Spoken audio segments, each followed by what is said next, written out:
എപ്പോഴെങ്കിലും എൻ്റെ ഒരു സുഹൃത്ത് എന്നോടൊരു ബുക്കിനെ പറ്റി ചോദിക്കുകയാണെങ്കിൽ ഞാൻ അയാൾക്ക് ആദ്യം പറഞ്ഞു കൊടുക്കുന്നൊരു പുസ്തകം ഇനി പറയുമോ ജീവിതത്തിൽ ഒരല്പം കൂടി ജീവിതം ബാക്കിയില്ലെന്ന് ബൈ എൻ നൗഫലാണ്. ആ പുസ്തകത്തിന് കിട്ടേണ്ട അത്ര ഒരു പ്രാധാന്യമോ പ്രസക്തിയോ കിട്ടിയിട്ടുണ്ടോ എന്നുള്ളതൊന്നും എനിക്കറിയില്ല. എനിക്കൊരു സുഹൃത്തുണ്ടായിരുന്നു, ഹരി. അവനായിരുന്നു എനിക്ക് ആദ്യമായിട്ട് ഈ പുസ്തകം നീ ഒന്ന് വായിച്ചു നോക്കുന്നു പറഞ്ഞ് കൊണ്ടുതരുന്നത്.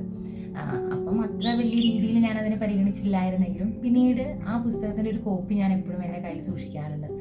നമുക്ക് ലോൺലി ആയിരിക്കുന്ന സമയത്ത്, വളരെ ഡിസ്ട്രാക്റ്റഡ് ആയിരിക്കുന്ന സമയത്തൊക്കെ നമ്മൾ ഓടിച്ചെല്ലുന്ന ചില മനുഷ്യരില്ലേ, അതേപോലെ നമുക്ക് ആശ്രയിക്കാൻ പറ്റുന്ന ഒരു പുസ്തകമായിട്ടാണ് എനിക്ക് ഈ പുസ്തകം തോന്നിയിട്ടുള്ളത്. എപ്പോഴെങ്കിലും നിങ്ങൾക്കൊരു അവസരം കിട്ടുവാണെങ്കിൽ ഡെഫിനറ്റ്ലി ഈ പുസ്തകം നിങ്ങൾ വായിക്കണം എന്നാണ് എൻ്റെ ഒരു അഭിപ്രായം. നമുക്ക് വേറൊരാളോട് സംസാരിക്കുന്നത് പോലെ ആ പുസ്തകം വായിക്കുമ്പോൾ തോന്നുള്ളൂ. ഒരാളുടെ എക്സ്പീരിയൻസ് വളരെ ബ്യൂട്ടിഫുൾ ആയിട്ട് പോർട്രേ ചെയ്തിട്ടുള്ള കുറച്ച് പോയറ്റിക് ആയിട്ടുള്ള ഒരു പുസ്തകമാണ്.